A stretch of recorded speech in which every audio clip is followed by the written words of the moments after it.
Here are the top 5 even more underrated but awesome races in D&D. Grung. That's right, it's the meme race. Grung are basically frog people. They're small, funny looking, and weirdly racist according to the lore, but as always, don't let that stop you making up your own, less aggressive background for your Grung. They get a +2 dex and a +1 con, both great stats to buff, especially for finesse or ranged weapon attackers. Then they get arboreal alertness, giving them proficiency in perception, the best skill in D&D. Seeing things is good in this game. They have a 25-foot walking speed, which is pretty meh, but they can Spider-Man up and down walls using their sticky finger and toe pads for a 25-foot climb speed, which is great. Then they can breathe in both air and water and are immune to poison damage and the poisoned condition. The Monsters of the Multiverse book took away poison resistance from a ton of races, but Grung aren't in that book. Sometimes being underappreciated has its benefits. But the big, splashy Grung feature is their poisonous skin. It says anytime a creature grapples you or otherwise touches your skin, they must make a DC 12 con save or be poisoned for 1 minute. Then you can also coat any piercing weapon with poison as you attack with it, dealing an extra 2d4 damage on a hit if your target fails a DC 12 con save. Now, poisoned is a pretty nasty condition, giving disadvantage on all attack rolls and ability checks. And potentially adding 2d4 damage to every attack you make with a longbow or Morningstar is huge. Not to mention, a monk Grung can potentially trigger the poison condition on every single unarmed strike. Sure, DC 12 is a very low save to pass, but when it goes through, which it will do sometimes, especially in the early game, it's big. Free damage is free damage, and it's doubled on a crit. Standing Leap is your next ability. Your long jump is 25 feet, and your high jump is 15, with or without a running start. Because frogs jump, I guess. It's okay. Finally, like Lokartha, Grung have water dependency, but it isn't nearly so bad for the Grung. Lokartha straight up die if they're not submerged in water every 4 hours. Grung, on the other hand, only need to spend 1 hour out of every 24 in water, and if they don't, they take 1 level of exhaustion. That sounds pretty annoying, but you can always carry around a bag of holding full of water or a decanter of endless water, and it's not really a problem. All in, Grung make amazing monks, and also great dex-based fighters, rangers, and rogues. You're just very good at making enemies croak.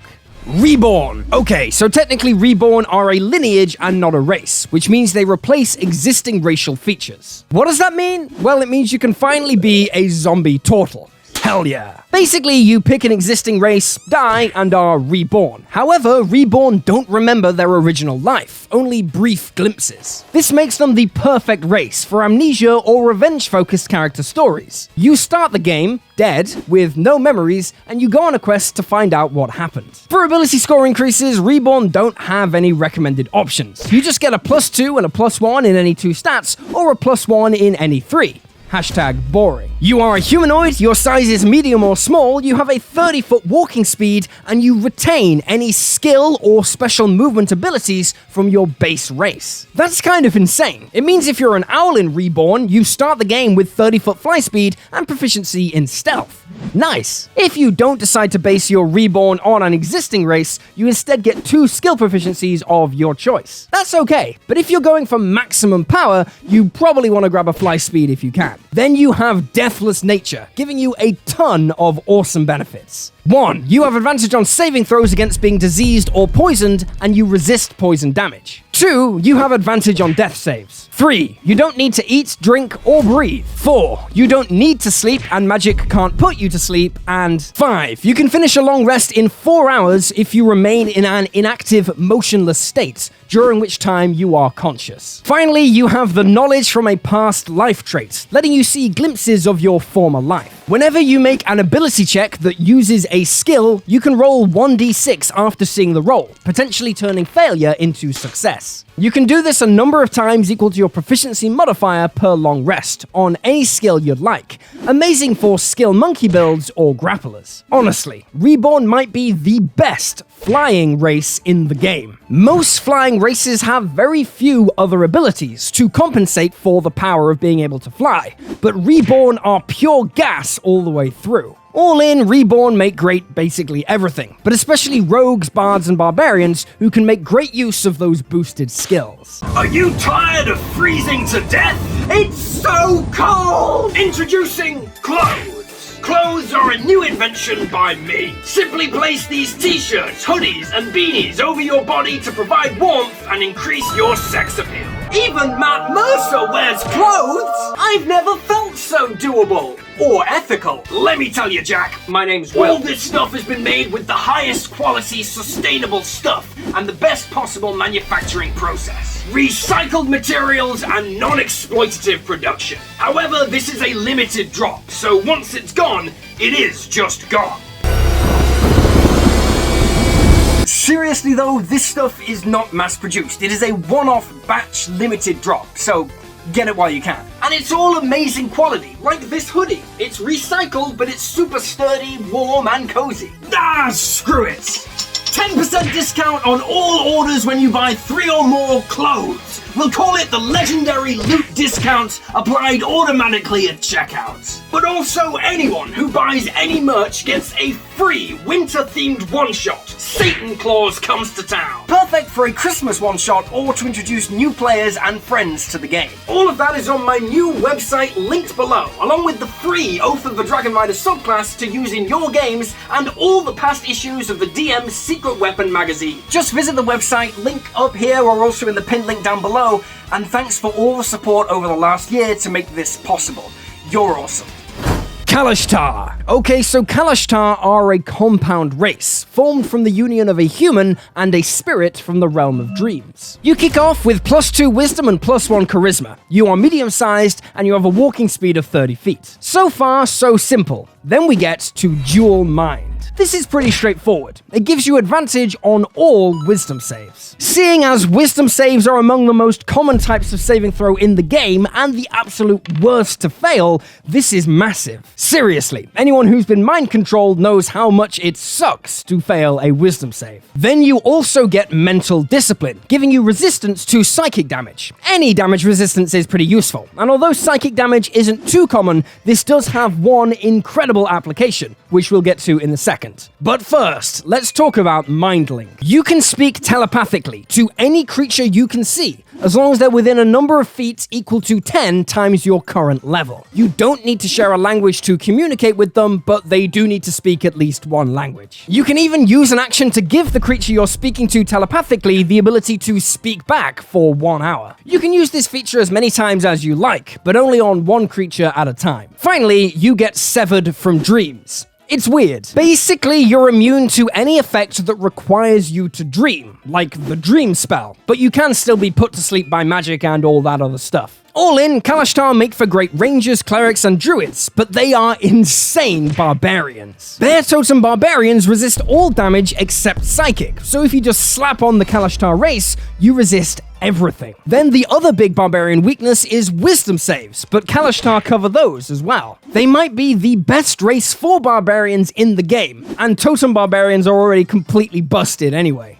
Dhampir. Okay, so we gotta talk about Dhampir, another lineage from Ravenloft. These guys are basically vampires, the race. Ability scores increase whatever you want. Walking speed 35 feet, nice, and you can be medium or small. Then once again, we have Ancestral Legacy, so you can choose to be a vampire winged tiefling for that extra edginess and also a fly speed. Alternatively, you can just grab 2 skill proficiencies in any skills you like. Then, like all good vampires, you get Dark Vision, always handy, and Deathless Nature, meaning you don't need to breathe. Useful for underwater campaigns, because underwater vampires are a real threat. Think about it. And then we get to the cool abilities. Spider Climb. You have a climb speed equal to your walking speed, and from 3rd level, you can move up, down, and along vertical surfaces and upside down while leaving your hands free, which is badass. Then finally, we have Vampiric Bite. Your fangs are a natural weapon, and you can attack with them using your con modifier rather than strength, which is actually really cool. You deal 1d4 piercing on a hit, but if you're at half hit points or less, you make this attack roll with advantage. But there's more. When you bite a creature that isn't a construct or undead, you can empower yourself, gaining certain benefits. You can regain hit points equal to the piercing damage dealt by the bite attack, or you get a bonus to the next ability check or attack roll you make equal to the piercing damage dealt by the bite. So, if you're open to some more extreme tactics, you can always chow down on a fellow party member before they take a long or short rest to get a bonus to your next ability check before they heal the damage off. Just remember you can only get these bonuses from biting people a number of times equal to your proficiency modifier per long rest. All in, Dhampir are amazing with any class that gets multi-attack, letting you swap out occasional attacks for bite attacks when you need regeneration. Monks, fighters, hexblade warlocks, and paladins